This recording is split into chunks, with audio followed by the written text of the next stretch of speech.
حضرات مومنین، حضرات سامعین، السلام علیکم ورحمۃ اللہ وبرکاتہ۔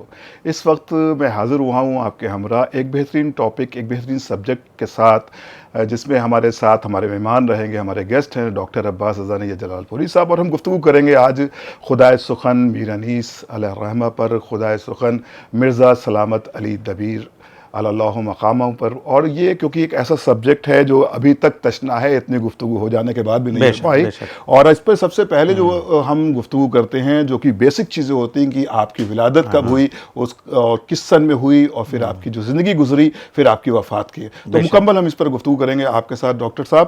تو شروعات سب سے پہلے کی انیس و دبیر اللہ مقامہ کی پیدائش کے بارے میں پہلے آپ تھوڑا سا تذکرہ۔ بسم اللہ الرحمن الرحیم۔ سلام ابو ذر بھائی، سلام ہمارے ناظرین، اور سلام ہمارے سامعین۔ تو آپ کا بنیادی سوال حضرت سرکار انیس اور حضرت سرکار دبیر کی ولادت کب ہوئی؟ 1802 میں میر انیس پیدا ہوتے ہیں، اور 1803 میں حضرت مرزا دبیر پیدا ہوتے ہیں۔ اسی طریقے سے بالکل ایک سال کا فرق ہے، اور وفات میں بھی بالکل ایک سال کا فرق ہے۔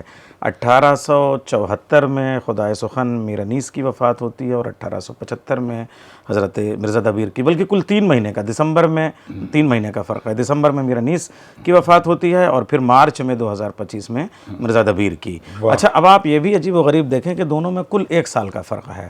اچھا، ولادت میں بھی، وفات میں بھی۔ اچھا، جب ہم اس کو ملاتے ہیں تو 72 سال کی زندگی انیس کو بھی ملتی ہے، 72 سال کی زندگی دبیر کو بھی ملتی ہے۔ اس کا مطلب کربلا کے 72 شہیدوں کے عشق میں اس قدر فنا ہو گئے کہ اللہ نے دونوں کو 72 سال کی برابر کی زندگی بھی عطا کی۔ یہ دیکھیے عجیب و غریب بات ہے۔ تو اچھا، اب یہ جس سن میں ہم بات کر رہے ہیں 2024 میں، تو یہ میر انیس کی وفات کے 150 سال پورے ہوئے ہیں، اور 25 میں مرزا دبیر کے۔ اس حوالے سے بھی آپ نے جو گفتگو کے لیے یہ موضوع چھیڑا، تو مجھے لگ رہا ہے ان کو خراج عقیدت کا یہ بہترین موقع ہے کہ 150 سالہ جو برسی ہے وہ ان کی ہم کر رہے ہیں۔ تو ابھی سلسلے میں نے حیدرآباد دکن میں بھی ایک مجلس پڑھی، اور وہاں میں نے دیکھا کہ لوگوں کو انیس اور دبیر ازبر ہیں، یاد ہیں، 100 بند لوگوں کو۔ یہ مجھے لگ رہا ہے، آپ دیکھیے کہ جب حضرت غالب کی جب ولادت کا دن آتا ہے، اور جب ان کی وفات کا دن آتا ہے، تبھی وہ یاد کیے جاتے ہیں۔ علامہ اقبال، یوم اردو منایا جاتا ہے، مگر ان کی ولادت کے دن ہی، اور ایک دن ان کے وفات کو۔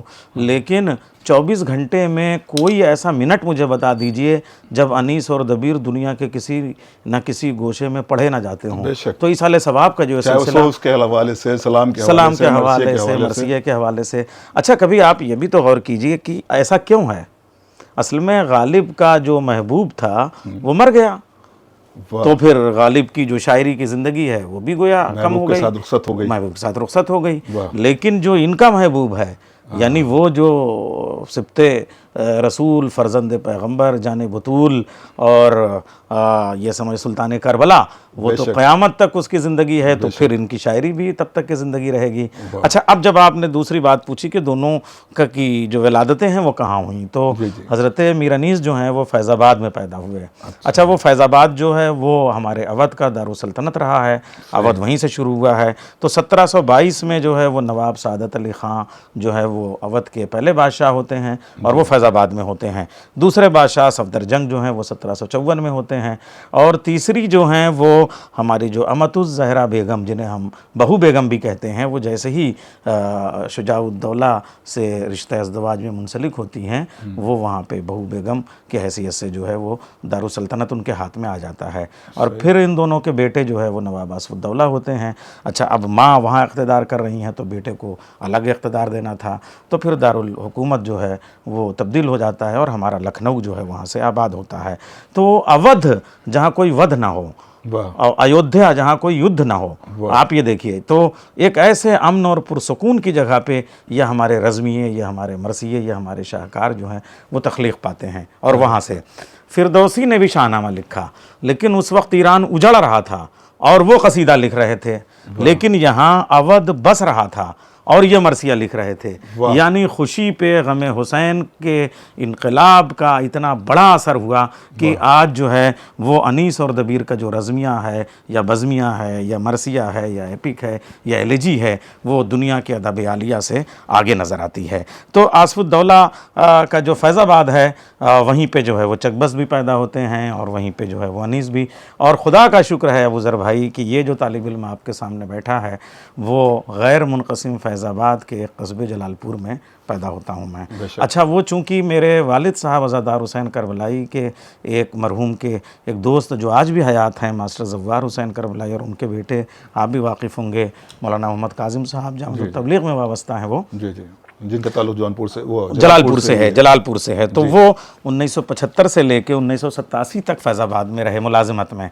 अच्छा, चूँकि मेरे वालिद के दोस्त थे तो मैं 85 में यहाँ आया, यानी मैं 8 बरस की उम्र में लखनऊ आ गया था। तो यहाँ आने से पहले भी और बाद भी चूँकि वतन तो आना जाना होता था, तो फैज़ाबाद में जब से अवध कायम हुआ, यानी जो 1722 है, यानी सादत अली ख़ां का जो ज़माना है, तब से वहाँ पे अज़ादारी हो रही है, ताज़ियादारी हो रही है। और जो बाबरी मस्जिद का चबूतरा है उस पर एक बड़ा ताज़िया रखा जाता था। अच्छा। और सामने सैयदवाड़ा था, तो उसमें 3-4 बरस तक मैंने जो है वो खमसा 5-5 मजलिसें उस ताज़िए के सामने हमारा बचपन गुजरा है और मजलिसें पढ़ी हैं वहाँ पे। और उसके बाद में जो है वो ज़माने आज का राम मंदिर है, जो अब वो तब्दील हो गया, तो वहाँ पे वो मजलिसें होती रही हैं। और इसी तरीके से मिर्ज़ा दबीर जो हैं वो ज़ाहिर सी बात है दिल्ली और जो आप कहिए कि किला मुअल्ला और वो जो लाल किले का इलाका है, अब उस ज़माने में वहाँ पे मिर्ज़ा दबीर पैदा होते हैं। अच्छा, जैसे इनका एक ख़ानदान है 5 पुश्त से जो है वो शम्मदाही वाला, वैसे ही जो उनके ख़ानदान में उनके जो 5वें दादा हैं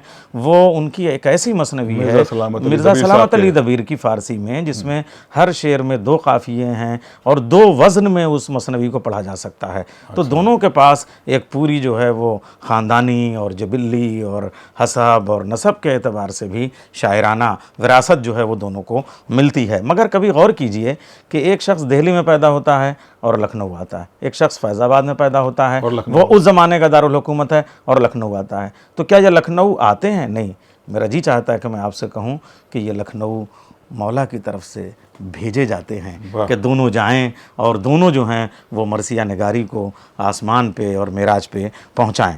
तो अच्छा, दोनों में आप देखिए कि निस्बतें भी, मिर्ज़ा सलामत अली दबीर, अगर आप जो मीर बबर अली के साथ दबीर लगा दीजिए और अगर सलामत अली के साथ अनीस लगा दीजिए तो लगता है कि दोनों का उन्स एक है और दोनों का शिको एक है।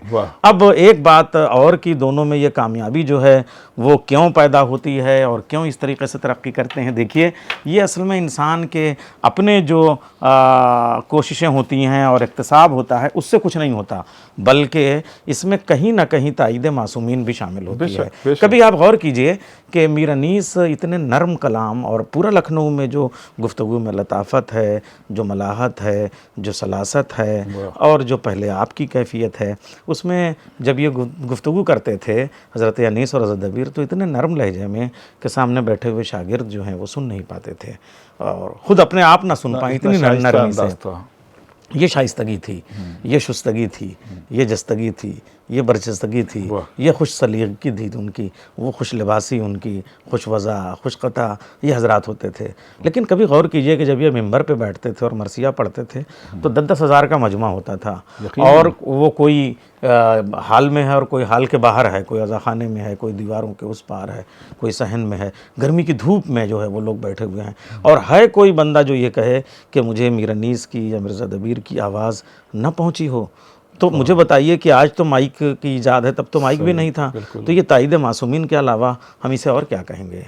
और उसका एक सबब और भी है भाई कि ये दोनों हज़रात वो थे कि दोनों नमाज पंजगाना, नमाज शब और इसके साथ साथ जो है वो कभी इसके पाबंद तो थे ही, मगर कभी उन्होंने हराम ग़िज़ा अपने मुंह को नहीं लगाई। दोनों तस्बीहात हज़रत फ़ातिमा ज़हरा सलामुल्लाह अलैहा के पाबंद थे, दोनों नमाज तहज्जुद पढ़ते थे और नमाज सुबह के बाद से मरसिया लिखना शुरू करते थे।